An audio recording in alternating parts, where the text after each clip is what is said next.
श्री स्वामिनारायण भगवाननी जय।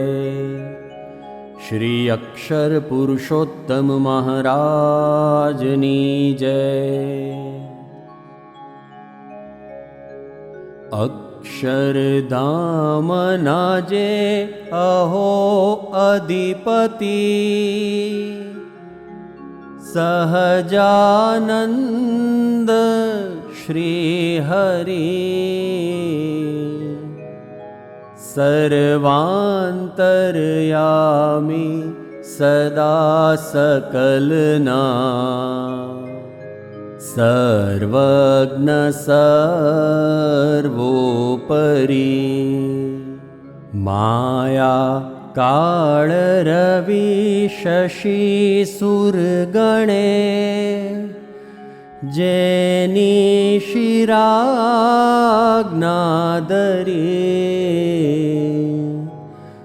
जे साहेब स्वरूप मां प्रगट छे वंदू बाव उर्भरी अक्षर ब्रह्म गुणातीतानंद जी पुरुषोत्तमा श्री हरि अक्षर पुरुषोत्तम उपास्य स्वरूप शाश्वत कृपा करी अक्षर पुरुषोत्तम मनोज कृतिमा साकार रूप धरी जे साहेब स्वरूप मां प्रगट छे वंदू बाव उर्भरी वंदन प्रागजी भक्तने नमु सदा जागाजी कृष्ण जी ने वंदन यज्ञ पुरुष दास गुरुजी योगी महाराज ने अक्षर पुरुषोत्तम स्वरूप सगड़ा साकार रूप धरी जे साहेब स्वरूप मां प्रगट छे वंदू बाव उर्भरी वंदू बाव उर्भरी।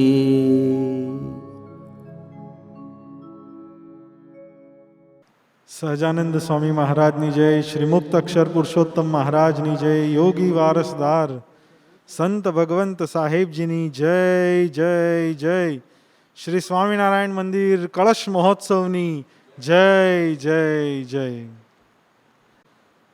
ભગવાનની વાણી, સંતના વચન, એને ઋષિમુનિઓએ શાસ્ત્રોમાં અમૃતની ઉપમા આપી છે અને એટલે જ એવા વચન અમૃત સમાન હોવાને પરિણામે એને વચનામૃત કહ્યા છે.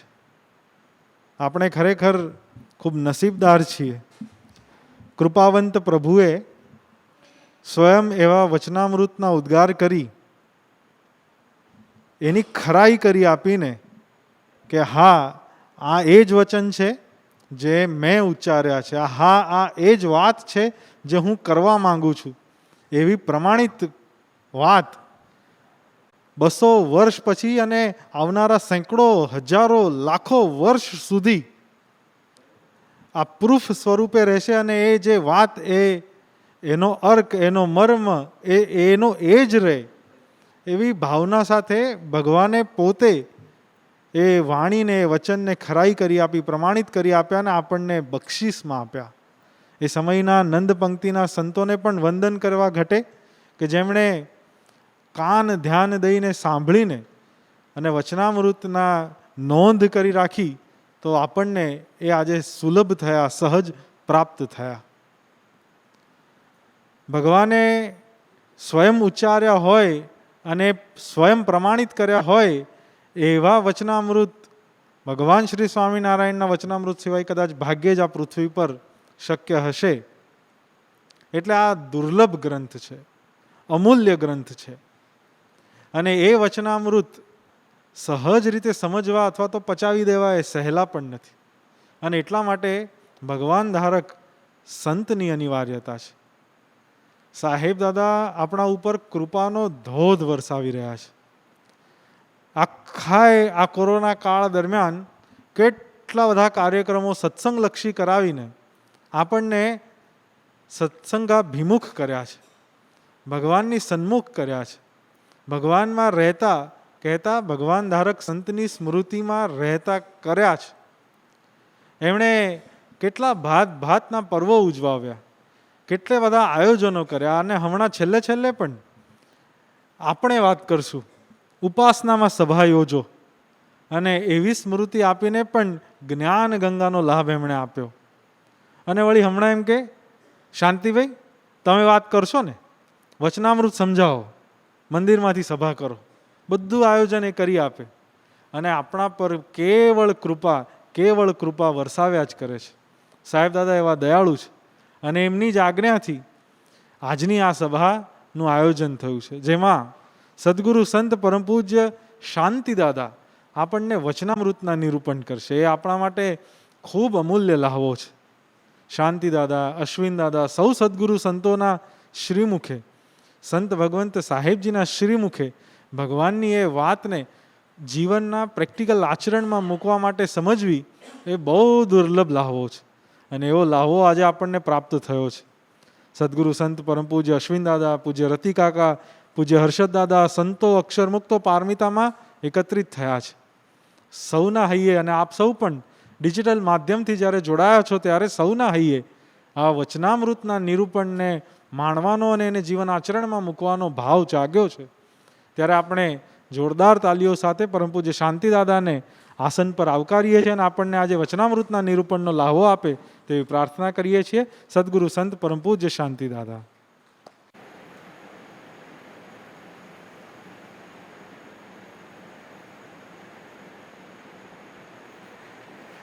સહજાનંદ સ્વામી મહારાજની જય. શ્રી અક્ષર પુરુષોત્તમ મહારાજની જય.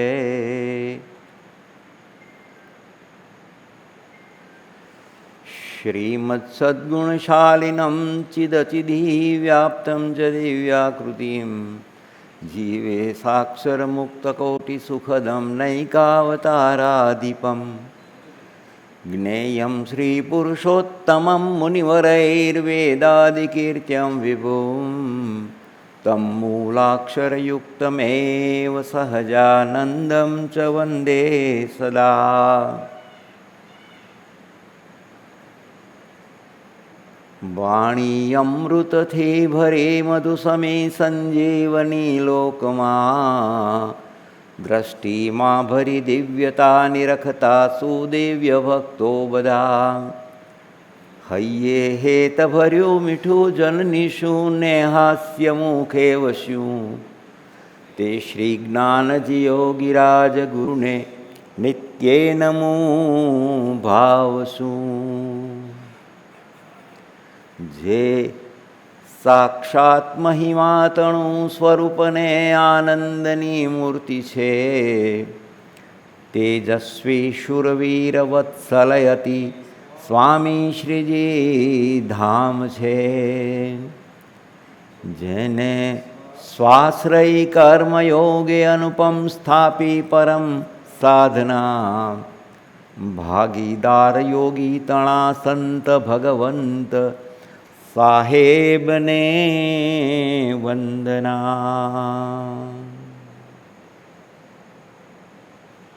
બ્રહ્માનંદમ પરમસુખદમ કેવલમ ભક્તિમૂર્તિમ દ્વંદ્વાતીતમ ગગનસદૃશમ તત્વમસ્યાદિલક્ષ્યમ એકમ નિત્યમ વિમલમચલમ સર્વધી સાક્ષીભૂતમ ભાવાતીતમ ત્રિગુણનિરીતમ સદ્ગુરુમ તમ નમામિ યોગીરાજમ નમામિ.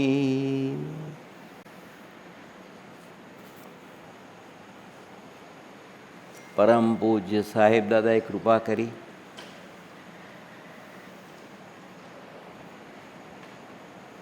રાત્રિ સભા થાય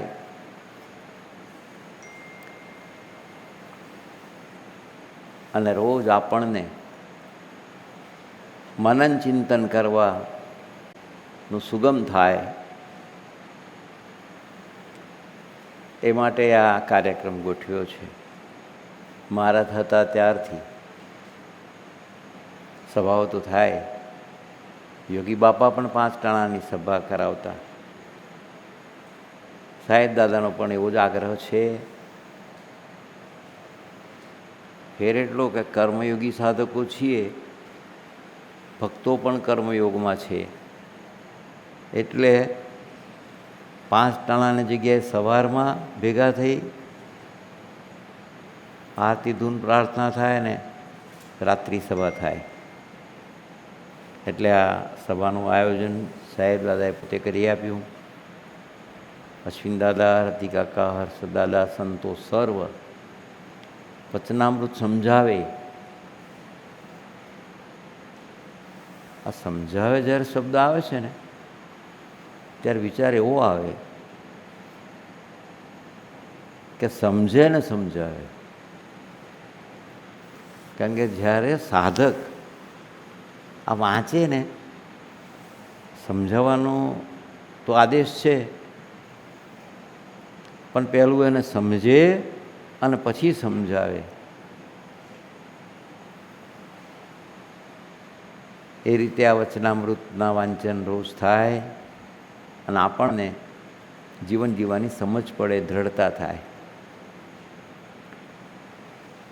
જીવન તો એક સનાતન શાશ્વત આજ્ઞા છે. અક્ષરમહમ પ્રગટ પુરુષોત્તમ સ્વરૂપસ્ય દાસોસ્મી. અક્ષરમહમ પ્રગટ પુરુષોત્તમ સ્વરૂપસ્ય દાસસ્ય દાસોસ્મી. એ દ્રઢ કરવાનું છે. એ માટેની સાધના આપણને સહજ રીતે સંભળાય, સાંભળીએ. સાધના શું છે એના તત્વને સમજીએ. સંભળાય, સમજાય અને પછી વર્તનમાં મુકાય. એ માટેની આખી આ સાધનાનો માર્ગ છે. આ સાધનાની યાત્રા છે.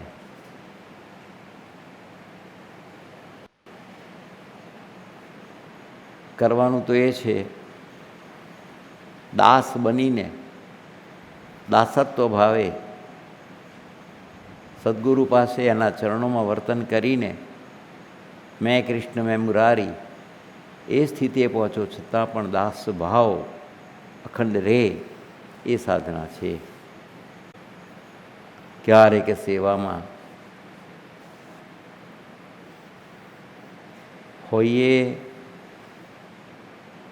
એમ જ બેઠા છીએ, પણ સતત આપણું મન પ્રભુમાં રહે.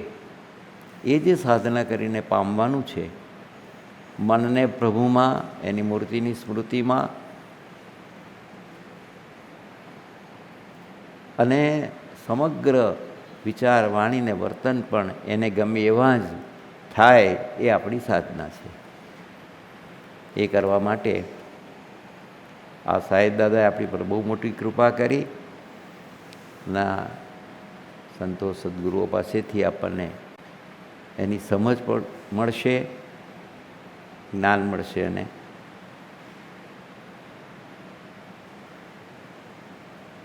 ભગવાનનું સ્વરૂપ ઓળખવામાં સરળતા પ્રાપ્ત થશે. ભગવાન તો પ્રગટ થયા, સ્વામિનારાયણ ભગવાન. તે દિવસથી એ ભગવાનને ઓળખવાનું, ત્યારે પણ ભક્તોએ એક જ કેન્દ્રવર્તી વિચાર રાખ્યો પોતાની સાધનામાં, પોતાના કામમાં, દરેકમાં, સેવામાં, ભક્તિમાં. અને ત્યાર પછી જે સ્વરૂપો પ્રગટ રહ્યા, ગુણાતીતાનંદ સ્વામીને પણ રાજી કરવા પછીના સ્વરૂપો જે ભગતજી, જાગા સ્વામી, અદા શાસ્ત્રી મહારાજ, યોગીજી મહારાજ, કાકાજી, પપ્પાજી, પ્રમુખ સ્વામી, મહંત સ્વામી, હરિપ્રસાદ સ્વામી, અક્ષર વિહારી સ્વામી, ગુરુજી, અત્યારે આપણા માટે સાહેબ દાદા, સંત ભગવંત સાહેબજી મહારાજ, એના સ્વરૂપનું યથાર્થ દર્શન કરવાનું. કેવું કરવાનું? આપણે વાંચીએ છીએ, મહારાજે પોતે કહ્યું, ઓરડાના છેલ્લા 2 પદ હંમેશા બોલીએ છીએ. એ મહારાજે પોતે કહ્યું છે કે મને આવો જાણો. એ જાણવો કેવી રીતે? એના ગ્રંથો બહુ રચાયા. એટલે આજે આ પારાયણ શરૂઆત કરતાં પહેલાં મહારાજના સ્વરૂપનો એક ગ્રંથ રચાયો છે. આપણા બહુ ધ્યાનમાં નથી આવેલો ગ્રંથ. એનું નામ છે પુરુષોત્તમ લીલામૃત સુખ સાગર. નિર્ગુણાનંદજી મુનિ એમને આ ગ્રંથ રચ્યો છે. બહુ મોટો ગ્રંથ છે. પણ એમાં મહારાજ પોતે જે કહે છે એની કેટલીક વાતો એમને એ ગ્રંથમાં મૂકી છે. આ ગ્રંથમાં મહારાજે જે પોતાનો જાતનો, પોતાના સ્વરૂપનો મહિમા જે કહ્યો છે, એ સાધના તો અવિરત ચાલવાની. તે દિવસે જો યોગમાં બધા ભક્તો આવ્યા હશે, સંતો આવ્યા હશે, એમની સાધનાનો પ્રારંભ તે દિવસે થઈ ગયો, પછી એ તો સતત ચાલુ રહ્યો, આજ પર્યંત ચાલુ છે અને હવે પણ ચાલશે. જે પ્રભુના સંતના, સત્પુરુષના, એમના ભક્તોના યોગમાં જે આવે છે એની સાધના ચાલુ થાય છે. એને ઓળખવાની સાધના ચાલુ થાય છે. એ સ્વરૂપનું દર્શન કરવાની સાધના ચાલુ થાય છે. અને જ્યાં સુધી મેં કૃષ્ણ મેં મુરારી એ ના થાય ત્યાં સુધી સતત સાધના ચાલતી રહે છે. એ ભગવાનના સ્વરૂપનું દર્શન આમાં થોડાક આ તરંગ છે એના થોડોક ભાગ જ વાંચીશું આપણે. બધું બહુ છે, 12 પાન છે આખા. એમાંથી એક થોડોક ભાગ વાંચીશું અત્યારે આપણે. પણ એ જ્યારે વાંચીશું તો ત્યારે આપણને ખ્યાલ આવે કે મહારાજ પોતાના સ્વરૂપનું દર્શન આવું કરો તમે, એવી આજ્ઞા કરે છે. તે દિવસે મહારાજે જે આજ્ઞા કરી આજે પણ છે. ત્યાર પછીના ગુણાતીતાનંદ સ્વામી અને એ બધા સ્વરૂપો આવ્યા, ગુણાતીત સ્વરૂપે આવ્યા. છતાંય ગુણાતીતાનંદ સ્વામીએ વાતોમાં કેટલી વાર કહ્યું છે, આ સાધુનો સમાગમ કરો તો તમને ભગવાનનું દર્શન થશે. ત્યાર પછીના ગુણાતીત સ્વરૂપોને પણ શાસ્ત્રીમાં જે કહ્યું કે બાપાએ કે શાસ્ત્રી મહારાજ અત્યારે તમને મળ્યા છે, આવું આપણને કહે છે તો ખરા. એટલે આજે આપણે જે વાંચીએ છીએ એ સ્વરૂપનું દર્શન સાહેબમાં કરવાનું છે, એવા ભાવથી આપણે વાંચીશું. આજનું વચનામૃત જે છે એ સારંગપુરનું 3જું પૂજ્ય દિલીપ દાદાએ મને એવી આજ્ઞા કરી, વિનંતી કરી, આજ્ઞા કહું તો એમને ગમશે નહીં, વિનંતી કરી કે તમે સારંગપુરનું ત્રીજું સમજાવો.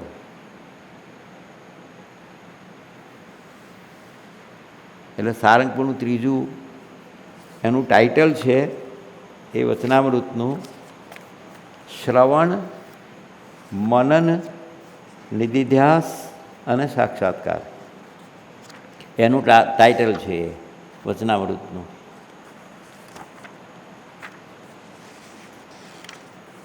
શ્રવણ, મનન, નિધિધ્યાસ અને સાક્ષાત્કારનું વચનામૃત.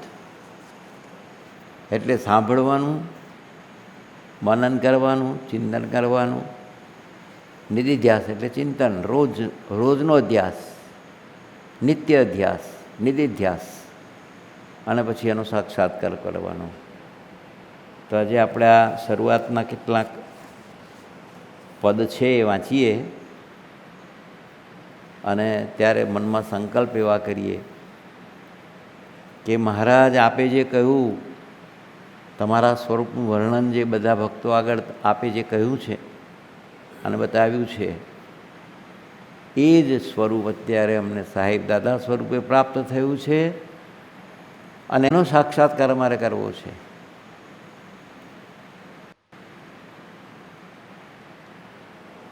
એક એક શબ્દમાં જેમ જેમ વાંચતા જઈશું એમ આપણને એમ ખ્યાલ આવશે આપણે એ સ્વરૂપ અત્યારે આપણને પ્રત્યક્ષ પ્રગટ રૂપે સાહેબ દાદા સ્વરૂપે પ્રાપ્ત થયું છે એ ભાવ લગાડીશું, પછી વચનામૃત વાંચીશું. સહજાનંદ સ્વામી મહારાજની જય. શ્રી હરિ કહે સૌ સાંભળો, કહું મુજ સ્વરૂપ મહિમાય, જેહ સુણી સૌ જીવને અખંડ આનંદ થાય. સર્વોપરી હું એક છું, સર્વ કારણનો કારણ, પુરુષોત્તમ પરિબ્રહ્મ હું, મેં કર્યું તન ધારણ. નર નાટક ધરી આસમે, કરું છું જનના કાજ. આવ્યો યવની ઉપરે, સાથે લઈને દિવ્ય સમાજ. કલ્યાણ કરવા આત્યંતિક, પમાડવા મારું સુખ. દયા કરી હું આવ્યો છું, ચાલીને તમ સન્મુખ. પણ જે મૂરખ જીવ છે, તે માને નહીં લગાર. કેવળ મનુષ્ય જેવો મને જાણે છે એ નિર્ધાર. આપણે મનુષ્ય જેવા નથી જાણવા અને મૂર્ખ નથી થવું. એ જ શ્રીજીનું આ તત્વ જે વર્ણન છે એ જ વર્ણન આપણને મળ્યા જે પ્રગટને પ્રત્યક્ષ સાહેબ દાદા એ સ્વરૂપમાં મનન ચિંતન કરીને એનો સાક્ષાત્કાર કરવો છે, દ્રઢ કરવું છે, એ સ્વરૂપમાં ઓગળી જવું છે, ખોવાઈ જવું છે. જે રીત બતાવે એ રીત પ્રમાણે કરીને પણ એ સ્વરૂપમાં એકાકાર થઈ જવું છે. પણ જે મૂરખ જીવ છે, તે માને નહીં લગાર. કેવળ મનુષ્ય જેવો મને જાણે છે એ નિર્ધાર. પણ દિવ્ય સ્વરૂપ મારું માને નહીં એહ જન. સાકાર સ્વતંત્ર હું જ છું, જાણો સર્વોપરી ભગવાન. એમ હું સદાય છું, સાકાર દિવ્ય સ્વરૂપ. અક્ષર કોટીનો ઉપરી, વળી બ્રહ્મ કોટીનો ભૂપ. પરમ એકાંતિક મુક્તનો પ્રાણ સ્નેહી પ્રમાણ. અનાદિ મુક્તનો આત્મા જેમ દેહમાં રહે પ્રાણ, હળી મળી એક રસ રહે, નોખા નહીં નિર્ધાર, દાસ ભાવે ભક્તિ કરે, સદા રહીને સાકાર, સર્વ કારણનો કારણ હું, વળી સર્વનો શ્યામ સુજાણ, કરતા નિયંતા હું એક જ છું, પ્રગટ રૂપ પ્રમાણ, દિવ્ય રૂપ સાકાર સદા, શ્રી નિર્ગુણ પુરુષોત્તમ, દયા કરી દર્શન દેવા, થયો છું આજ સુગમ,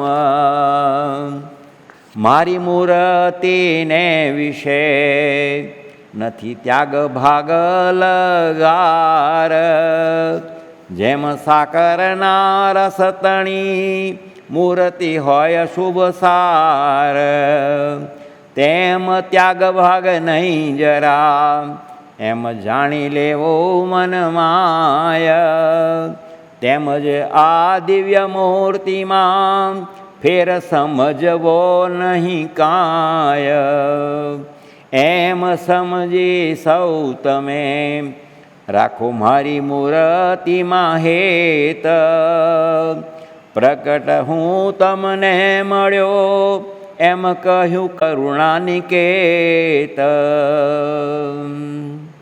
જેવી રીતે તમે જોઈ રહ્યા મૂર્તિ અમારી આજ, ધ્યાન તેનું નિત્ય ધરવું એમ બોલ્યા શ્રી મહારાજ, ઉપાસના ભક્તિ અમારી કરવી અતિ કરી પ્યાર, એમ સર્વે ભક્ત આગળ બોલ્યા ભવ ભયહાર. મહારાજે પોતાના સ્વરૂપનું અદ્ભુત ને અલૌકિક દિવ્ય વર્ણન, હું શેને માટે આવ્યો છું, આપ સૌના કલ્યાણ કરવા આવ્યો છું, એની વાત આ પદમાં શરૂઆતમાં કરી છે. આપણે આ સિદ્ધ કરવું જ છે, બહુ દ્રઢાવ છે આપણી ઉપર. ભગવાને મહારાજે સ્વામીએ સ્વરૂપોએ અદ્ભુત કૃપા કરી છે, એમનો યોગ આપ્યો છે, એમની સાથે રહેવાનો અવસર પ્રાપ્ત થયો છે, આપણે નિશ્ચય પણ કર્યો છે, એના સ્વરૂપને વિશે મનુષ્ય ભાવના આવે એની એવી પ્રાર્થનાઓ પણ આપણે કરીએ છીએ. આ વચનામૃતમાં ભગવાનનો ભક્ત કેવી રીતે પ્રભુને રાજી કરે એના પ્રશ્નો પૂછાયા અને મહારાજે એનો સરસ જવાબ આપ્યો છે.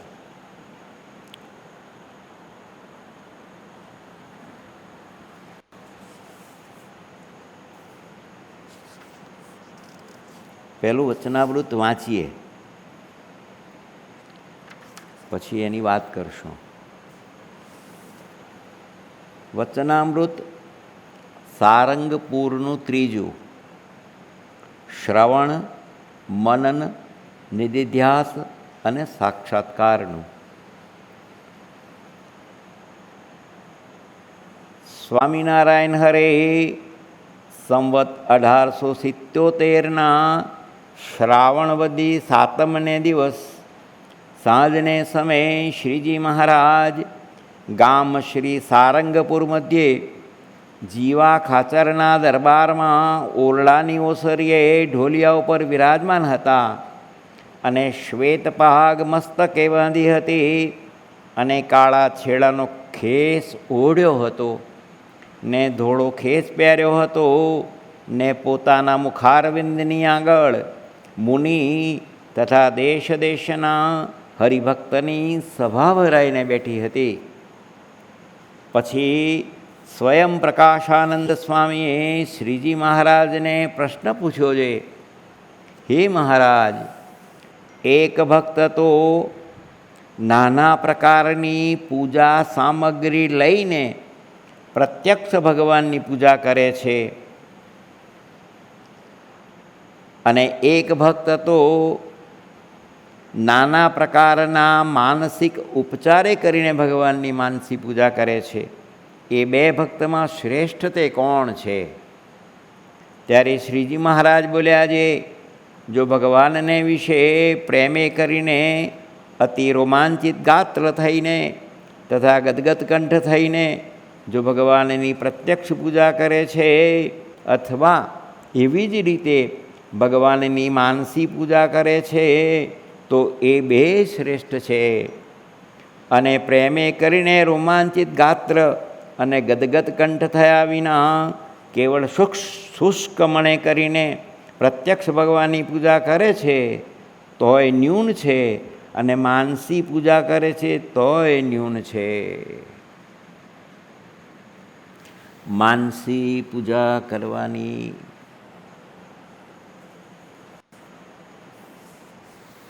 આપણા શાસ્ત્રોમાં અનાદિકાળથી એ પ્રણાલી ભક્તોએ અપનાવી છે. પ્રત્યક્ષની પૂજા તો કરીએ જ છીએ, પણ સાથે માનસી પૂજા પણ. પ્રત્યક્ષ પૂજા 5 કલાક, અડધો કલાક કરી જે સામગ્રી હોય એનાથી, ચંદન પુષ્પાદિક સાધનથી, સામગ્રીથી, પણ બાકીના 23 કલાકમાં પણ ભગવાનની પૂજા તો કરવાની છે. પછી કર્મ કરીએ ત્યારે પણ એ પૂજા છે, ધ્યાન કરીએ એ પણ પૂજા છે, ભગવાનના સ્વરૂપનો મહિમાનો વિચાર કરીએ એ પણ પૂજા. ભગવાને જે કોઈ આદેશ આપ્યો, આપણને આજ્ઞા કરી, એ પ્રમાણે વર્તવાનો આગ્રહ રાખીએ, આપણું સમગ્ર તંત્ર એ પ્રમાણે વર્તે એવો ભાવ ધરીએ એ પણ પૂજા છે. આપણું જીવન તો 24 કલાક પૂજામાં છે,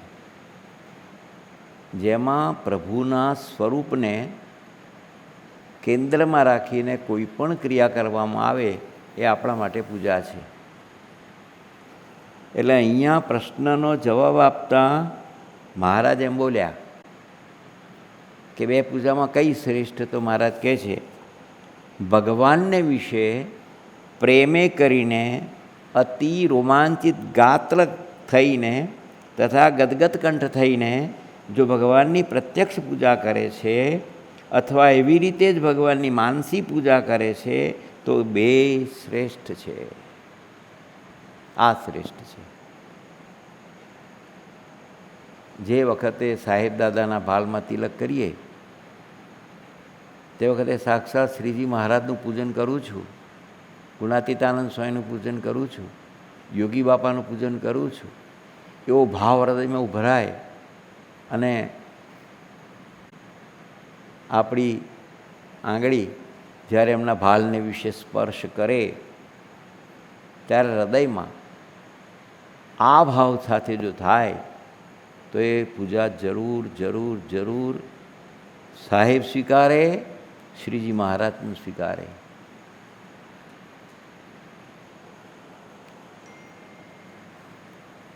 હાર પહેરાવીએ ત્યારે પણ એવો ભાવ ધરીએ, ઇવન પગે લાગીએ ત્યારે પણ એવો ભાવ ધરીએ.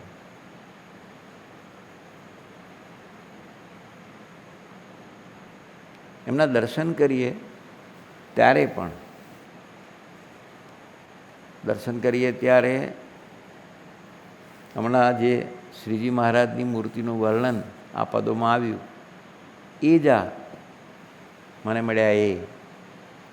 પણ આ તો આપણી સાધના છે, સતત આ વિચારમાં રહેવાનું એ આપણી સાધના છે. મન તો જ્યારે બધું ફરવાનું જ છે, ગમતી ક્રિયામાં મન જવાનું જ છે, પણ એને પાછું લાવીને પણ એ દર્શનમાં આંખથી દર્શન કરીએ ત્યારે એ મૂર્તિ અંદરમાં વિચાર આવે કે આ એ જ સાહેબ દાદા, એ જ આ શ્રીજી મહારાજનું સ્વરૂપ, એ જ મારા માટે યોગી બાપાનું સ્વરૂપ, એ આ સાહેબ દાદા છે, મને મળ્યા, એમને મને સ્વીકાર્યો, ધન્ય થઈ ગયા. આવા ભાવથી એમના દર્શન જ્યારે થાય ત્યારે જરૂર એ દર્શન સ્વીકારે છે. એક દિવસે નહીં થાય, એની ટેવ પાડવી પડશે, જાગ્રતતા પણ રાખવી પડે છે. ટેવ પાડીએ, જાગ્રતતા રાખીએ તો જરૂર એ પ્રમાણે આપણું સમગ્ર તંત્ર એ પ્રમાણે કરતું થઈ જાય છે. એટલે દર્શન કરીએ જ્યારે એના એક એક શબ્દને વિશે વિચાર કરીએ ત્યારે સાહેબ બોલતા હોય છે. એક બે દિવસ પહેલાં કોઈને કહ્યું ને, કોઈ પૂછ્યું ક્યાં છે તારું મન? બાપા આવું કરતા. બાપા કથા વાર્તા કરે, ચાલતી હોય કથા વાર્તા, બાપા જ કંઈક વાત કરતા હોય અને મહારાજનો શબ્દ કે શાસ્ત્રી મહારાજ આમ કહેતા હતા એવી વાત કરે એટલે કોઈને પૂછો તરત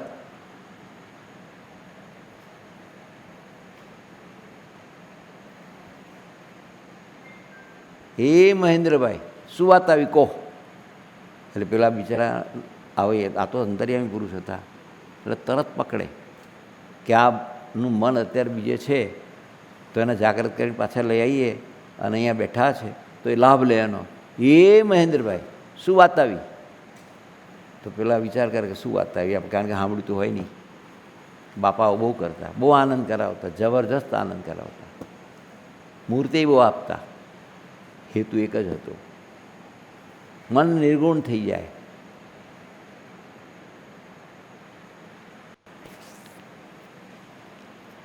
એ મૂર્તિ તમારે સંભાળવી ના પડે, સાંભળ્યા જ કરે. આણંદનું મંદિર, નાનો રૂમ, સવારના 5 વાગે સાહેબ અમને બધાને ધ્યાનમાં લઈ ગયા બાપા પાસે. મંગલ પ્રવચન કરતા બાપા, એમાં લઈ ગયેલા લાભ લેવા માટે. બધા બેઠેલા, નાનો રૂમ, અશ્વિન દાદા છેલ્લા બેઠા હતા.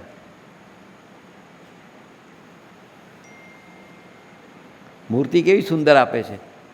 થોડી વાર થઈ ને એ સાધુરામ લો શીખું આપે નહીં, ખાલી હાથ જ રાખે આમ. બાબા એ મૂર્તિ આજની તારીખે મને યાદ છે. દર્શન આવા થાય, જે દર્શન કર્યા એ દર્શનની સ્મૃતિ અખંડ આપણને રહે. આજની તારીખે પણ એમનો એ આમ હાથ રાખ્યો અને આમ કાઢ્યું નહીં ઓછીકું, કંઈ આપ્યું કાંઈ નહીં, ખાલી બોલ્યા ખરા, પણ મૂર્તિ અદ્ભુત આપી આપણને. આવી મૂર્તિ જ્યારે આપણને આપતા હોય મોટા પુરુષો, સાહેબ દાદા એવું કેટલી બધી લીલાઓ કરે છે, કેટલી બધી લીલાઓ. આજે જ આપણને જોયું કે છે આમ ક્લાસનો મોનિટર મને બને છે. આ બધી એ જે ચેષ્ટા કરે છે એથી આપણને એ મૂર્તિ આપે છે. જ્યારે પણ આંખ બંધ કરીને બેઠા હોઈએ ત્યારે આવા પ્રસંગો કેટલા બધા આપણને કહેતા હોય છે, એની સ્મૃતિ રહે. પણ એ સ્મૃતિ કરવા માટે જ્યારે દર્શન કરતા હોઈએ, જ્યારે એની વાર્તા સાંભળતા હોઈએ, ત્યારે મારી સામે જે બિરાજમાન પ્રભુનું સ્વરૂપ છે, સાક્ષાત મૂર્તિમાન સ્વામીને શ્રીજીનું દિવ્ય સ્વરૂપ, યોગી બાપાનું જ રૂપ, એવો ભાવ કરીને એની આપણી આંખો સામે આ બિરાજમાન છે, એ મને મળ્યા, એ મહારાજ જ મળ્યા છે, એવો ભાવ અંદરમાં ઉભરાતો હોય અને એ શબ્દો જ્યારે બોલતા હોય ત્યારે શબ્દો આપણા જીવમાં એકદમ બિરાજી જાય, સાંભળ્યું આપણા અંતરમાં બેસી જાય. નાની મોટી આજ્ઞાઓ કરે છે ત્યારે પણ એ કોણ આપણને આજ્ઞા કરે છે એવા ભાવથી. અને હવે તો ભક્તોને જ્ઞાન કેટલું આગળ વધ્યું છે, કૃપા છે આ મોટા પુરુષોની, સાહેબ દાદાની, સૌ સંતોની. આપણી પર એટલી બધી મોટી કૃપા છે કે એ નહીં, અત્યારે માનો કે આપણી એક્ઝિક્યુટિવ કમિટીના 5-10 સભ્યો જે છે એ ચર્ચા કરીને કશું નક્કી કરે કે આ પ્રમાણે કરવું છે અને એ આપણી પર આવે તો તરત જ આપણને સ્વીકારાઈ જાય છે. આ જ્ઞાન આટલા જન્મે આગળ વધ્યું.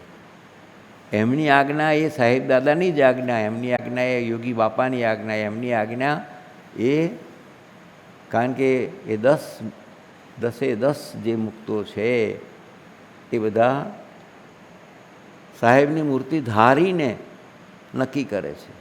એવા ભાવથી એમની સાથે જ્યારે ચર્ચા કરીએ,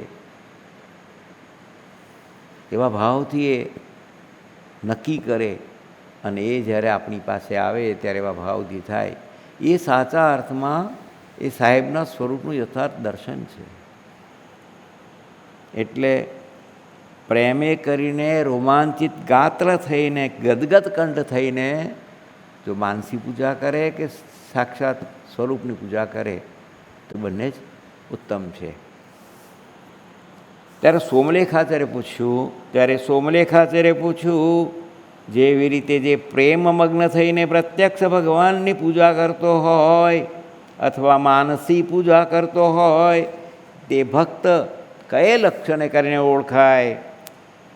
ત્યારે શ્રીજી મહારાજ બોલ્યા છે, જેને ભગવાનની પૂજા સેવાને વિશે તથા કથા વાર્તા કીર્તનને વિશે અતિશય શ્રદ્ધા હોય તથા ભગવાનનું અતિશય મહાત્મ્ય સમજતો હોય અને એ બેવાના દિવસે દિવસે નવા ને નવા જ રહેતા હોય પણ ક્યારેય ગૌણ ન પડે. જેમ મુક્તાનંદ સ્વામીને અમે પ્રથમ લોજપુરમાં દીઠા હતા અને જેવી શ્રદ્ધા અને ભગવાનનું મહાત્મ્ય હતું તેવું ને તેવું જ આજ દિવસ સુધી નવું ને નવું છે, પણ ગૌણ પડ્યું નથી. તે 2 લક્ષણે કરીને એ ભક્તને ઓળખવો અને એવી રીતે મહાત્મ્ય ને શ્રદ્ધા વિના સર્વ યાદવ શ્રી કૃષ્ણ ભગવાન ભેળા જ રહેતા અને જેમ બીજા રાજાની સેવા ચાકરી કરે તેમ સેવા ચાકરી કરતા તો પણ તેનું કોઈ નામ જાણતું નથી અને ભક્ત પણ કહેવાયા નથી. અને ઉદ્ધવજી જો શ્રી કૃષ્ણ ભગવાનની શ્રદ્ધા મહાત્મ્ય સહિત સેવા ચાકરી કરતા તો તે પરમ ભાગવત કહેવાયા અને તેની શાસ્ત્રમાં તથા લોકમાં અતિશય પ્રસિદ્ધિ છે. પૂજા સેવાને વિશે, કથા વાર્તા કીર્તનને વિશે અતિશય શ્રદ્ધા હોય. આ શ્રદ્ધા જેને વિશે રાખવાની છે એ સ્વરૂપનો મહિમા યથાર્થ હોય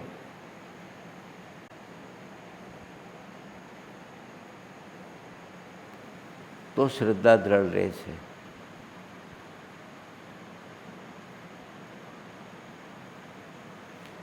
શ્રીજી મહારાજમાં આવો દિવ્ય ભાવ જે ભક્તોને હતો એ બધા પામ્યા. એટલે મહારાજે સ્પષ્ટતા એ કરી કે યાદવ સર્વે સેવા તો કરી પણ ભગવાન કૃષ્ણને વિશે ભગવાનપણાનો ભાવ નહોતો. મહારાજે આ દૃષ્ટાંત આપીને આપણને બહુ સજાગ કરી દીધા છે. સાહેબ દાદા પ્રભુનું સ્વરૂપ છે એ નિશ્ચય પાકો કરી અને જે કોઈ શબ્દ બોલે છે એ શબ્દ મારે મારા આચરણમાં લાવવો છે. એક શબ્દને એ પ્રમાણે જીવવું છે એવો દ્રઢાવ જ્યારે બોલતા હોય ત્યારે જ અંદરથી એમની મૂર્તિનું ચિંતન આપણને હોય તો એ દ્રઢાવ જરૂર થઈ જાય અને અંદરથી નિશ્ચય પણ થતો જાય કે ના મારે આ કરવું છે, મારે આ કરવું છે, મારે આ પ્રમાણે જીવવું છે. એ સાહેબ દાદા મને બળ આપજો, આપ જેમ કહો છો એમ જ કરવું છે. સતત આપણું મન એ મૂર્તિમાં ચોંટેલું ને ચોંટેલું રાખવું છે. એવા ભાવ સાથે આપણે સૌએ એના દર્શન કરીએ તો જરૂર જરૂર જરૂર આપણને એ જ કૃપા કરીને આપણને એમના સ્વરૂપને વિશે એવો ભાવ કરાવે છે અને એમની આજ્ઞાને વિશે વર્તવા માટેનું બળ પણ એ જ આપે છે. બીજી વાત કરી, એ શ્રદ્ધા ગમે એવો દેહનો ભીડો આવે, મનનો ભીડો આવે, કશું પણ આવે, પણ એ શ્રદ્ધાને ગૌણ થવા દેવી નથી. એ નિશ્ચય પણ આપણે જ કરવાનો છે. એ જો ખરેખર સાહેબ દાદાનો એવો મહિમા આપણને હોય તો જરૂર થાય છે. ને હવે તો ભક્તોમાં સમજણ વધી. અશ્વિન દાદા કહે તો પણ એ વચનને માન્ય રાખીને જીવવું છે. રતિકા કહે તો કરવું છે, હર્ષદાદા કહે તો કરવું છે, સદગુરુ કહેતો તો કરવાનો નિશ્ચય આપણે કરીએ જ. સંતો પણ કોઈ પણ કહે તો પણ અમારે એ પ્રમાણે વર્તવું છે. એવા ભાવનું વર્તન કરવાનો આખા સમાજની અંદર એવા કેટલા બધા ભક્તો એવા ભાવથી આજ્ઞા પાળે છે. મહારાજને જે કરાવવું હતું એમને આ વચનામૃતમાં કહ્યું. એવા ભક્તો અત્યારે કેટલા બધા છે. આજે સાહેબે સભામાં વાત કરી જીતુભાઈની. નિવૃત્ત થતા હતા, સાહેબને પૂછ્યું તો સાહેબ તો બહુ દયાળુ પુરુષ છે, તમારી શું ઈચ્છા છે, નિવૃત્ત થઈ જવું છે? તો કે દાદા આપ કહો એમ, પણ જો અત્યારે હું જો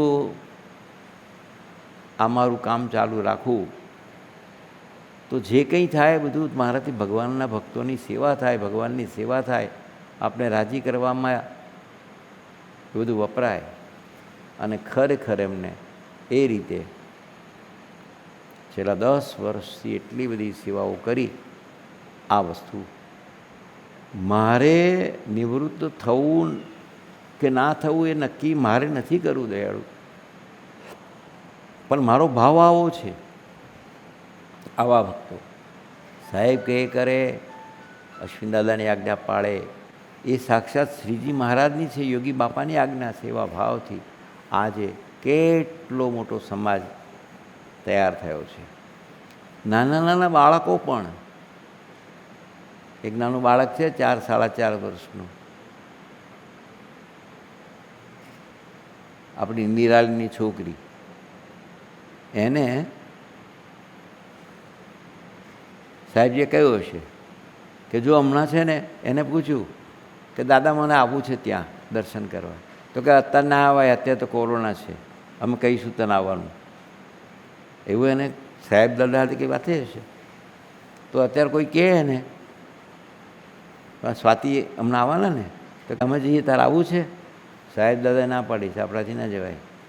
કોરોના જશે પછી સાહેબ બોલાવશે ને ત્યારે આપણાથી જવાય, ત્યાં પહેલાં ના જવાય. આવા 4.5 વર્ષનું બાળક, સાહેબે આટલું જ એને કહ્યું કે બેટા કોરોના છે ને એટલે હમણાં તારે નહીં આવવાનું, પછી આવજે, જતું રહે પછી. આવા કેટલા નાના નાના બાળકો પણ એ બધા પૂર્વના આત્માઓ છે, જબરદસ્ત. એટલે આજ્ઞાનું અનુસંધાન રાખીને જીવે છે. આ જાતની જે શ્રદ્ધા, મહારાજે કહ્યું કે આ ભગવાનનું સ્વરૂપ મળ્યું, એ ભગવાનના સ્વરૂપને વિશે સાક્ષાત શ્રીજી મહારાજની જ આજ્ઞા છે. એવો ભાવ આપણે માગણી કરીએ કે તમારામાં મનુષ્યભાવ નથી લાવવો, પણ આવું પડ એમના વચન પ્રમાણે ના જીવાય એ મનુષ્યભાવ છે. એમને આજ્ઞા કરી હોય મનુષ્યભાવ છે, ના કરીએ તો. આપણને સેવામાં જોડ્યા હોય અને સેવામાં ગાફલાઈ રહે એ મનુષ્યભાવ છે. આપણું મન ભગવાનની મૂર્તિમાં ના રહે ને બીજે ભટક્યા કરે, મનુષ્યભાવ છે. પ્રાર્થના કરીએ છીએ પણ એ પ્રાર્થનાનું અનુસંધાન, મેં મારા સાહેબ દાદાને પ્રાર્થના કરી છે. મારા સાહેબ દાદા તો સાક્ષાત મહારાજનું સ્વરૂપ છે. એના દ્વારા જે શ્રીજીને સ્વામી વિચરે છે એને જ આ યોગી બાપામાં સાક્ષાત મળ્યા હતા, એ જ અત્યારે સાહેબ દાદા સ્વરૂપે મળ્યા છે.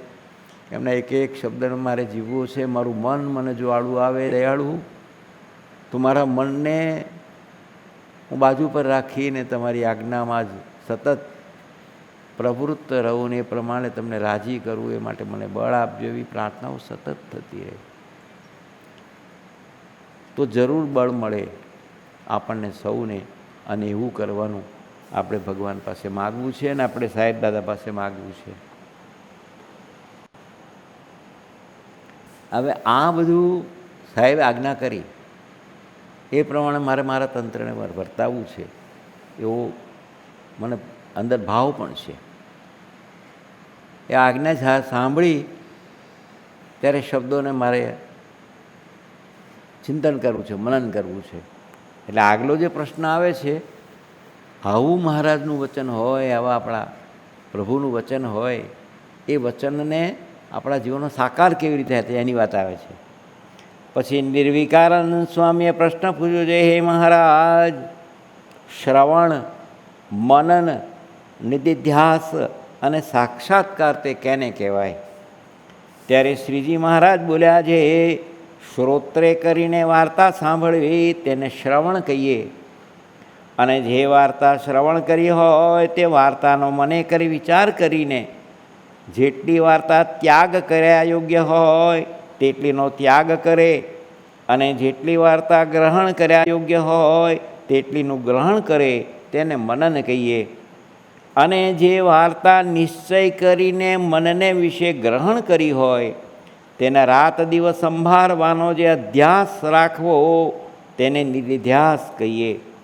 અને તે વાર્તા જેવી હોય તેવીને તેવી જ ચિંતવન કર્યા વિના પણ સર્વે મૂર્તિમાનની પેઠે ઇદમ સાંભળી આવે તેને સાક્ષાત્કાર કહીએ. અને જો એવી રીતે આત્માના સ્વરૂપનું શ્રવણાદિક કર્યું હોય તો આત્મ સ્વરૂપનો એવી રીતે સાક્ષાત્કાર થાય. અને જો ભગવાનનો એવી રીતે શ્રવણ, મનન, નિધિધ્યાસ કર્યો હોય તો ભગવાનનો એવી રીતે સાક્ષાત્કાર થાય છે. પણ મનન અને નિધિધ્યાસ એ બે કર્યા વિના કેવળ શ્રવણે કરીને સાક્ષાત્કાર થતો નથી. અને જો ભગવાનના સ્વરૂપનું દર્શન કરીને તેનું મનન અને નિધિધ્યાસ તે ન કર્યા હોય તો લાખ વર્ષ સુધી દર્શન કરે તો પણ તે સ્વરૂપનો સાક્ષાત્કાર ન થાય. અને દર્શન તો કેવળ શ્રવણ માત્ર સરખું કહેવાય. અને જેને ભગવાનના અંગ અંગનું દર્શન કરીને પછી તે અંગ અંગનું મનનને નિધિધ્યાસ તે કર્યો હશે તો એ અંગ આજે સહેજે સાંભળી આવતું હશે, અને જે અંગનું દર્શન માત્ર જ થયું હશે તો તે અંગને સંભાળતો હશે તો પણ નહીં સાંભળતું હોય. અને કે કેટલાક ભક્ત કહે છે, જે અમે તો મહારાજની મૂર્તિને ધ્યાનમાં બેસીને ઘણાય સંભાળીએ છીએ તો પણ એકે અંગ ધાર્યામાં નથી આવતું, તો સમગ્ર મૂર્તિ તો ક્યાંથી આવે? તેનું પણ એ જ કારણ છે, જે ભગવાનની મૂર્તિના દર્શન માત્ર કરે છે પણ મનન ને નિધિધ્યાસ નથી કરતો, માટે કેમ ધાર્યામાં આવે? કાં જે માયિક પદાર્થ છે તે પણ કેવળ દ્રષ્ટિ માત્રે દેખ્યું હોય ને કેવળ શ્રવણ માત્રે સાંભળ્યું હોય અને તેને જો મનમાં સંભાળી ન રાખ્યું હોય તો તે વિસરી જાય છે. તો જે અમાયિક ને દિવ્ય એવું જે ભગવાનનું સ્વરૂપ તે તો મનન ને નિધિધ્યાસ કર્યા વિના ક્યાંથી સાંભળે? માટે ભગવાનનું દર્શન કરીને તથા વાર્તા સાંભળીને જો એનું મનન અને નિધિધ્યાસ નિરંતર કર્યા કરે તો તેનો સાક્ષાત્કાર થાય. નહીં તો આખી ઉંમર દર્શન કરે તો પણ સાક્ષાત્કાર થાય નહીં. ઇતિ વચનામૃતમ એમ સારંગપુરનું ત્રીજું વચનામૃત થયું. શ્રવણ, મનન, નિધિધ્યાસ અને સાક્ષાત્કાર આ ચારે આપણે કરવાના છે એવી વાત કરીએ. આપણે બધા એ જ પ્રયત્ન કરીએ છીએ. મૂર્તિ તો અલૌકિક છે જ, દિવ્ય મૂર્તિ છે. એ જ શ્રીજીનું પરમ તત્વ ધારણ કરેલા સાહેબ દાદા છે. એ જ ગુણાતીત અવસ્થામાં, ગુણાતીત ભાવમાં 24 કલાક નિરંતર હલન ચલન, બોલવું ચાલવું બધું કરે છે. એ જ સ્વરૂપ આપણને મળ્યું છે, પ્રાપ્ત થયું છે. એ જ યોગી બાપા આપણને પ્રાપ્ત થયા છે. આટલું થયા પછી એ મૂર્તિનો સાક્ષાત્કાર કરવો છે, એવો દ્રઢાવ આપણા હૈયાને વિશે કરવો છે. અને જે આગળ વાત કરી, જેટલી વાર્તા કામની હોય એટલી સાંભળીએ, એનું ચિંતન કરીએ. આપણે એ વાર્તા આપણા કામની ના હોય તો ના કરીએ, પણ જો વિવેક રાખ્યા વગર મનન ચિંતન કરીને જે સાચું છે ને સારું છે એનો સ્વીકાર ના થાય અને બીજા અવળા સમાગમે કરીને બીજી વાર્તા મનમાં ઘુસાડીએ તો આપણને સાક્ષાત્કારની સ્થિતિમાં જવામાં બહુ વાર લાગે. અત્યારે કથા વાર્તા કેટલી બધી થઈ આ છેલ્લા 1.5 વર્ષમાં, કેટલું બધું સાંભળ્યું આપણે. સ્વરૂપનો મહિમા પણ કેટલો બધો સાંભળ્યો છે. એમાં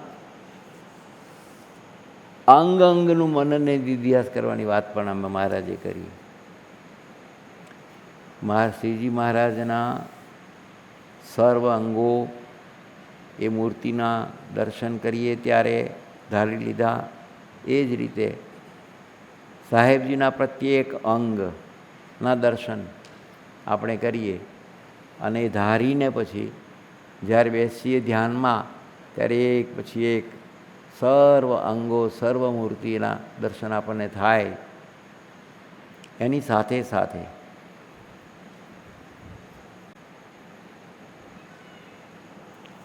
અંગ શબ્દને આપણા અધ્યાત્મશાસ્ત્રમાં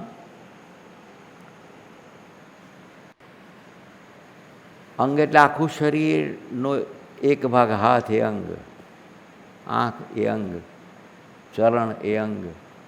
આ બધા અંગને ભેગા થાય ત્યારે આખી મૂર્તિ બને છે. એમ સાહેબ દાદાની સામે બેઠા હોઈએ ત્યારે એ વાત કરે છે ત્યારે પણ કેટલીક વાર આપણા અંગને મળતી આવતી વાત કરે, કેટલીક વાર આપણા અંગને ના મળે એવી વાત પણ કરે. તે વખતે એમનો પ્રત્યેક શબ્દ એ દિવ્ય છે. પણ આવું સાહેબ બોલ્યા એ જો વિચાર આવ્યો તો એ મનુષ્ય ભાવ છે. મારા માટે નહીં હોય, બીજાને સમજવા માટે હશે. મારે તો સાહેબ દાદાએ જે મને સ્પર્શ કર્યો છે એ પ્રમાણે મારે જીવવું જ છે, સાચા ભાવથી જીવવું છે. મારા માટે ના હોય મારે છોડી દેવાનું. સાહેબના પ્રત્યેક શબ્દને મારી રીતે જીવવો કે સાહેબની રીતે જીવવો એ આપણને કેવી રીતે સમજાય કે આ મારા માટે નથી ને બીજાના માટે હશે ને કેમ હશે. એટલે જ્યારે પણ સાહેબ દાદા જેવા પુરુષ, પછી આ સંતો અશ્વિન દાદા કે રતિકાકા કે મોટા સંતો જ્યારે વાત કરતા હોય, કથા વાર્તા કોઈની સાંભળતા હોઈએ, આ સતીશભાઈ મોકલે છે એ સાહેબનું કેપ્શન રોજ વાંચતા હોઈએ, તે વખતે એ વાંચતા પહેલાં 5-10 સેકન્ડ મહારાજ મારા અંગનું મને પકડાવજો દયાળુ. આપ બોલો છો એ તો પ્રત્યેક શબ્દ દિવ્ય છે. અમારા સૌના જીવને ચોખ્ખો કરવા માટે જ તો આપ દાખલો કરો છો. જે કંઈ બોલો છો એના દ્વારા જ અમે શુદ્ધ થઈશું, પવિત્ર થઈશું, હઠમાન ઈર્ષા રાગ દ્વેષ જશે અને સુખિયા થઈશું. એ બોલે ત્યારે કેટલીક વાર એવું પણ થાય. આજે વાત કરતા હતા, ગઈકાલે વાત કરી હતી એમને કે હઠ માનને ઈર્ષા 3માં 3ના દ્રષ્ટાંત આપ્યા કે હઠ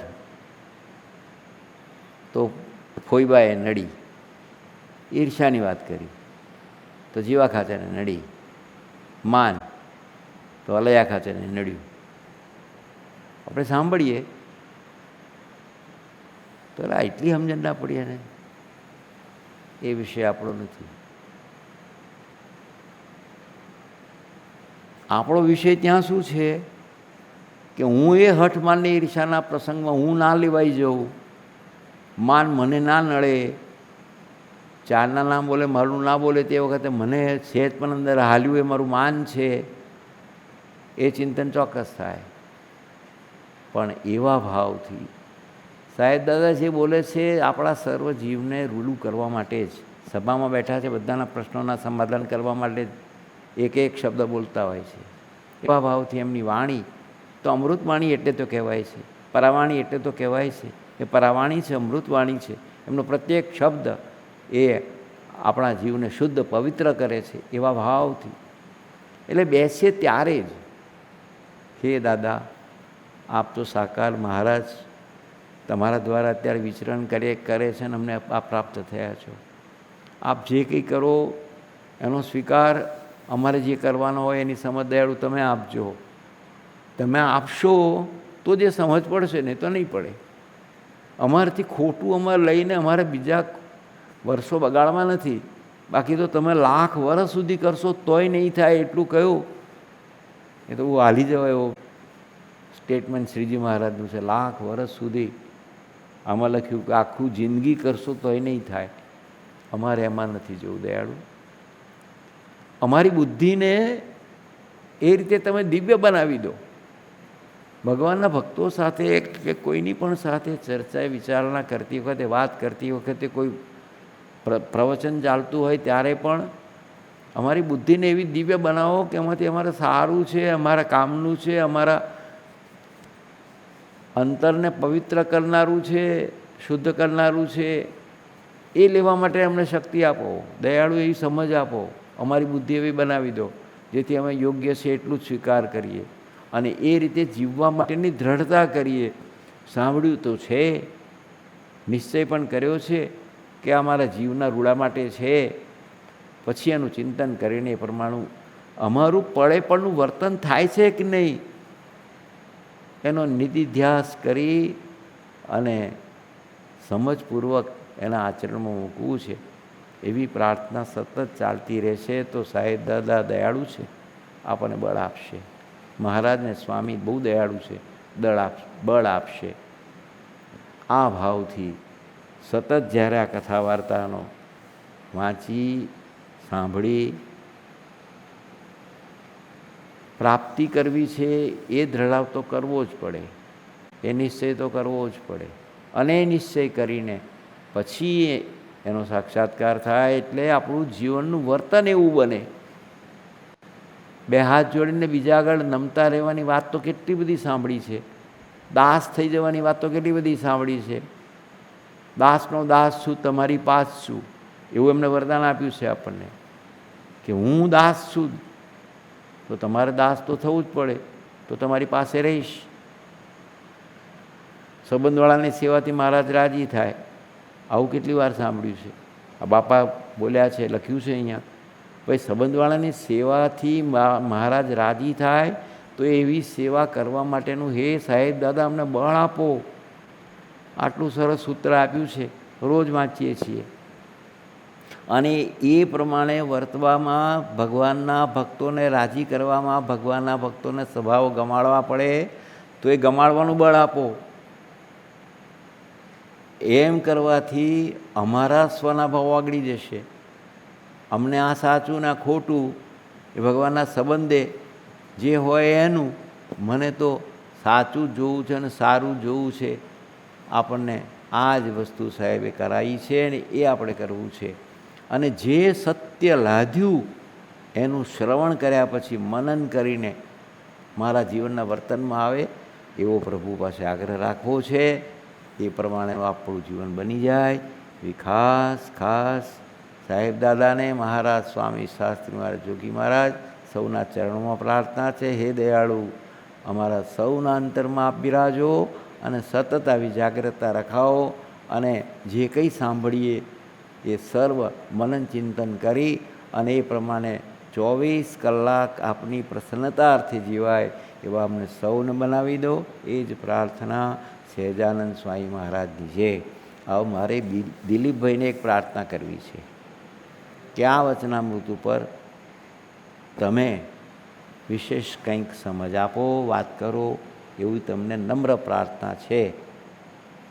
હવે આ આજ્ઞા તમારાથી ઠેલાશે તો નહીં, ઊભા થઈને કરવું તો પડશે.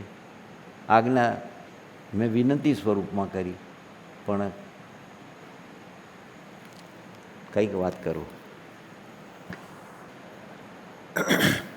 સહજાન સ્વામી મહારાજની જય, મુક્તાક્ષર પુરુષોત્તમની જય, ગુરુવર્ય સાહેબજીની જય જય જય.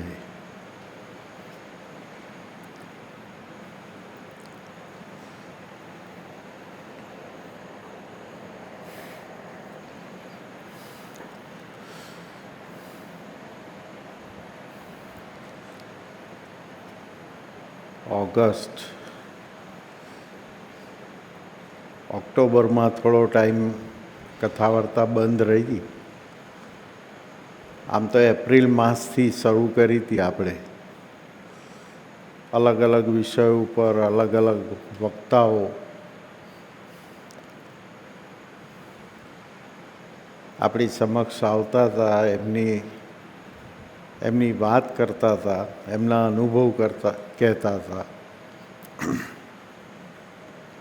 ગહન વિષયો પણ આવી ગયા અંદર, અષ્ટાંગ યોગ ને બધું.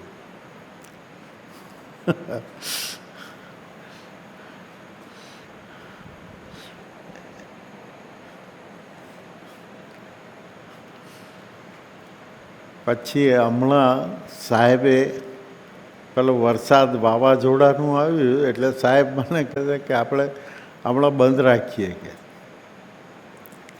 એટલે સોમ, મંગળ ને બુધ 3 દિવસ, ગુરુ, શુક્ર, શનિ ને રવિ એ 4 દિવસ તો આપણા ફિક્સ છે. ગુરુ સભા, યુવતીઓની સભા, લોકલ સભા ને અક્ષરવૃંદ, આ 3 દિવસની રજા રાખીએ.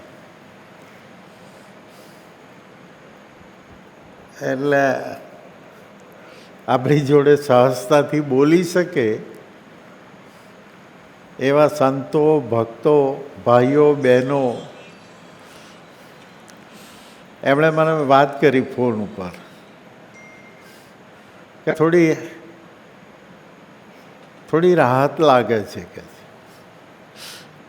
આ કથા વાર્તા બંધ થઈ ને વિરામ મળ્યો.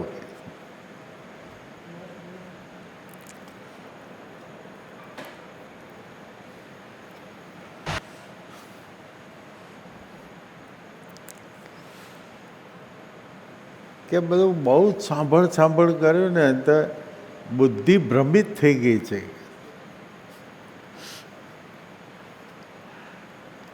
કારણ કે અલગ અલગ અંગો ઉપર બધી વાતો થાય.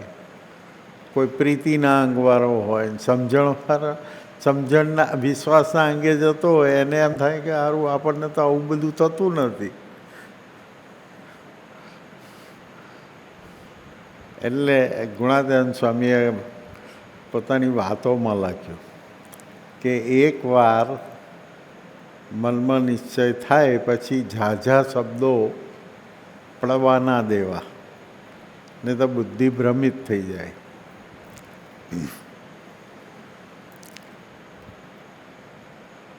એટલે કોઈ પણ કથા હોય એનો બેઝ જે છે ને એ આ સારંગપુરનું 3જું વચનામૃત છે. શ્રવણ, મનન, નિધિધ્યાસ અને સાક્ષાત્કાર. મહારાજે સાક્ષાત્કારનો અર્થ જે કર્યો, આપણે સાક્ષાત્કાર એટલે કાકાજીને જે થયો એ સાક્ષાત્કાર આપણે સમજીએ છીએ. હું પોતે એવું સમજતો હતો.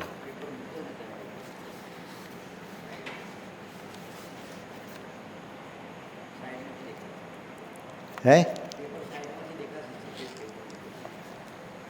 પેપર છે? હા, હું પોતે એવું સમજતો હતો કાકાને જે થયો ને એવો સાક્ષાત્કાર થાય. પણ મહારાજે વાત જુદી કરી છે. અને તે વાર્તા જેવી હોય તેવી ને તેવી જ ચિંતન કર્યા વિના પણ સર્વે મૂર્તિમાનની પેઠે એકદમ સાંભળી આવે તેને સાક્ષાત્કાર કહીએ. આપણે સાહેબ આગળ સાંજે બેસીએ છીએ અને સાહેબ જે વાતો કરે છે, કેટલા 1963-64ની વાત ચાલતી હોય, પણ એ જાણે કે હજુ ગઈકાલે જ બની છે એવું બધી વ્યક્તિઓના નામ, તે વખતે કેવો માહોલ હતો, કેવું વાતાવરણ હતું, એની એટલી બધી ડિટેલમાં આપણને વાત કરે કે આપણને યાદ રહી જાય એ પ્રસંગ. તો એ સાક્ષાત્કાર એટલે મહારાજ કહે છે કે એટલું બધું સાહેબે જ્યારે પણ એ કર્યું હશે, જ્યારે એ પ્રસંગમાં હશે, તે જ વખતે સાહેબે શ્રવણ પણ એવી રીતે કર્યું, એમનું દર્શન પણ એવી રીતે કર્યું અને એનું ચિંતન એવી રીતે કર્યું હશે કે જેથી આટલા વર્ષો પછી એ પ્રસંગનો સાક્ષાત્કાર થઈ ગયો, તે વખતની વ્યક્તિઓનો સાક્ષાત્કાર થઈ ગયો. એટલે એકચ્યુઅલી તો આ વિચાર એટલા માટે આવ્યો કે સાહેબે કહ્યું કે હવે અશ્વિનભાઈ, શાંતિભાઈ, રતિકાકા, હર્ષદભાઈ, આ બધા જે સદગુરુ સંતો છે એ વચનામૃતના નિરૂપણ કરશે હવે. એટલે વચનામૃતના નિરૂપણ થશે હવે તો પાછો એ જ પ્રશ્ન આવીને ઊભો રહેશે કે અરે યાર, આ તો બધું સાંભળ્યું જ છે અમે, એની એ જ વાત, એના એ જ પ્રસંગ, એનું એ જ જ્ઞાન. એટલે મેં કહ્યું શરૂઆત આનાથી કરીએ. સાંભળ્યું જ છે પણ મહારાજ તો એને છેક સાક્ષાત્કાર સુધી લઈ જવાની વાત કરે છે. તો હવે જે સાંભળીએ, હવે પછીની સભાઓ જે થાય, હવે પછીના જે વચનામૃતોના નિરૂપણ થાય, એમાંથી જેટલું આપણા અંગનું હોય એટલું લઈ લઈએ. આપણે બધું જ લેવા જઈએ છીએ. અત્યારે સાહેબે હમણાં યજ્ઞેશભાઈની વાત કરી કે નેતાગીરી હોય ને, એ નેતાના ગુણ છે એનામાં. આવી રીતે વર્તવું જોઈએ, આવી રીતે શીખવું જોઈએ. હવે યજ્ઞેશભાઈના એ થયા સાહેબ આગળ, આટલું બધું એ સાહેબે એના વખાણ કર્યા. હવે હું પણ એમ કરવા જાઉં. ભાઈ રવા દે, તું સેવક જ છું, તારે સેવકની ઊંચામાં ઊંચી પદવી ઉપર પહોંચવાની છે. એને સેવા એવી આપી છે એટલે એણે આમાં આગળ વધવાનું છે. આ રીતે જો આપણે લઈએ તો, નહીંતર તો આ એટલા બધા દરેક વક્તા, દરેક મુક્ત પોતપોતાની રીતે, પોતપોતાના અંગે આગળ વધેલા છે અને એની સાથે કમ્પેરિઝન, આધ્યાત્મિકતામાં એક તો કમ્પેરિઝન છે જ નહીં, હરીફાઈ નથી, કોમ્પિટિશન નથી, કમ્પેરિઝન નથી. હવે એ જ્યાં કરવા જઈએ છે ને ત્યાં આ પ્રશ્ન આવીને ઊભો રહે છે કે યાર બહુ સાંભળ્યું પણ હવે તો એમ થાય છે કે અમારાથી કશું થશે જ નહીં. એટલું બધું સાંભળ્યું કે હવે એમ થાય છે કે હારી ગયા અમે તો. આટલું બધું કરવાનું એ શરૂઆત આપણે હવેથી શ્રવણ એવી રીતે કરીશું, એનું મનન એવી રીતે કરીશું, શ્રવણ એવી રીતે કરીએ કે જે આપણા અંગનું હોય એટલું લઈ લઈએ, બાકીનું બીજા માટે હશે, બાકીનું ખોટું છે એમ નહીં. ઘણી વખત આપણને પૂર્વગ્રહથી સાંભળતા હોઈએ છીએ એટલે એની સાચી વાત પણ સ્વીકારાતી નથી. એની સાચી વાતને પણ આપણે ખોટી રીતે લઈ લઈએ છીએ, ખોટા અર્થમાં લઈ લઈએ છીએ. એમાં પણ શ્રવણ કરતી વખતે માત્ર શ્રવણ જ કરીએ, પછી શાંતિથી એક ખૂણામાં બેસીએ અને આપણું એમાં આપણા અંગનું હોય એટલું લઈ લઈએ, બાકીનું જવા દઈએ. જવા દઈએનો અર્થ એ કે જેમ મને આમાંથી આટલું મળ્યું એમ બીજાને પણ આમાંથી જ આટલું મળવાનું છે, પણ એ અત્યારે મારા કામનું નથી એમ કરી અને મૂકી દઈએ અને એ રીતે નિધિધ્યાસ કરીએ પછી એ નક્કી કરીએ આપણે કે મારે આ કરવું છે કરવું છે કરવું છે. થાય ના થાય એની બહુ હાઈવોય નથી. સાહેબની પાસેથી હું એટલું સાંભળ કર્યું છે કે હવે એનો સાક્ષાત્કાર થઈ ગયો છે કે થાય કે ના થાય એની ચિંતા ના કરશો. કરવાની સુરુચિ રાખો, ઈચ્છા રાખો, કરવું છે કરવું છે કરવું. સવારે વહેલા ઉઠવું છે. ભલે ના ઉઠાય, એ એક દિવસ આવશે ઉઠાશે, એક દિવસ આવશે કથા થશે, એક દિવસ આવશે સેવાઓ થશે. એ પણ સુરુચિ રાખ્યો. સુરુચિનો અર્થ હરિપ્રસાદ સ્વામીના શબ્દોમાં કહીએ તો સુરુચિ એટલે એવી સતત ઈચ્છા કે આ કરવું છે, મારાથી ના થાય ને કોણ કરે છે ને આ બધા બેઠા જ છે ને બધા નિરાતે જલસાત કરે છે ને એવા જ વિચારો કરીએ એ સુરુચિ ના કહેવાય. પછી તમે પાછી થોડીક ઈચ્છા દર્શાવો કે આ થતું હોય તો કરીએ, એવું નહીં. સુરુચિનો અર્થ સતત ઈચ્છા આપણને રહે. શ્રવણ મનન નિધિધ્યાસ અને સાક્ષાત્કાર, એ જે શબ્દ આપણે પકડીએ એનો સાક્ષાત્કાર સુધી લઈ જવું છે. એને માટે આજે આ વચનામૃતના પારાયણ થશે. એની શરૂઆત આપણે સારંગપુરના 3થી કરી. સતત રોજ વાંચતા રહીએ. આ વચનામૃતનો બીજો પ્રશ્ન શ્રવણ મનનનો છે. એ આપણે એટલું વાંચતા રહીશું તો આપણા મગજમાં જાણપણું રહેશે કે મારે શ્રવણ એકદમ સ્થિરતાથી, કોઈ પણ જાતના પૂર્વગ્રહ વગર, કોઈ પણ કશું નક્કી કર્યા વિના માત્ર સાંભળવું છે. અને સાંભળ્યા પછી એમાંથી મારા અંગનું હોય, મારી સાધનામાં ફોર્સ આપે એવું હોય એ વસ્તુ લઈ અને આપણે આપણા જીવનમાં એપ્લાય કરવા માટેનો પ્રયત્ન કરવો છે. બસ આટલું કરવાનું છે.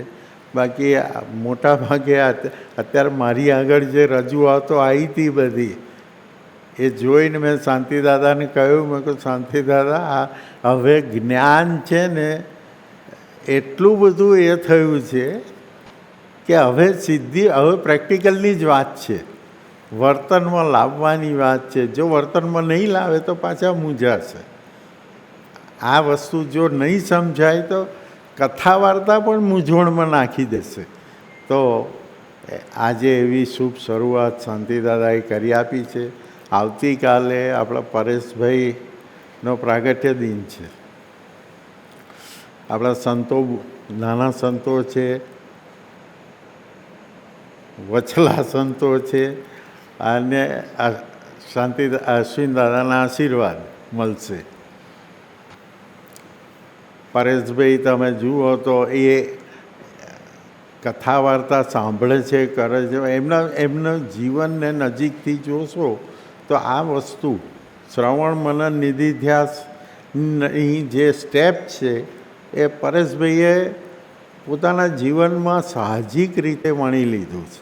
એ બધી કથા વાર્તા બધું સાંભળે છે, પણ એમાંથી જેટલું પોતાને લેવાય એટલું લઈ અને જુઓ. આપણે સાંસ્કૃતિક કાર્યક્રમો જોઈએ, એમનું પોતાનું પ્રવચન સાંભળીએ, એમના યુવકો સાથેનું વર્તન જોઈએ, તો એમણે કથા વાર્તામાંથી જે વસ્તુ પોતાના અંગની હતી એટલી લઈ અને જીવન જીવે જાય છે. તો એમને કોઈ મુશ્કેલી નથી, એમને કોઈ દિવસ એવો કંટાળો નથી. એમને સાહેબની, અશ્વિનદાદાની, શાંતિદાદાની આજ્ઞા જે કંઈ આવે એ એકદમ નિશ્ચિંતતાથી એ પાળી શકે છે. આવું કરવાનું આપણને સર્વને બળ મળે. અને આ વચનામૃતના આધારે હવે પછીની એ કથા વાર્તા અમે સાંભળીએ. એ સાંભળ્યા પછી અમારા વર્તનમાં લાવવા માટેનો સતત પ્રયત્ન કર્યા કરીએ. એવું બળ, બુદ્ધિ અને પ્રેરણા આપે એ જ આજે પ્રભુના ચરણોમાં પ્રાર્થના, સાહેબના ચરણોમાં પ્રાર્થના. સહજાન સ્વામી મહારાજની જય. અક્ષર છું હું દેહ નહીં આત્મા રૂપે, ભક્તિ કરું સર્વદા, પુરુષોત્તમ પ્રગટ જે ગુરુ હરિ, દાસ હું તેનો સદા, છે સંબંધી પ્રભુ તણા સર્વજે, નિર્દોષ દિવ્ય સદા, યાચું સેવા ભક્તિ ભક્તો તણી, ગુણગ્રહી સર્વદા, ગુણગ્રહી સર્વદા.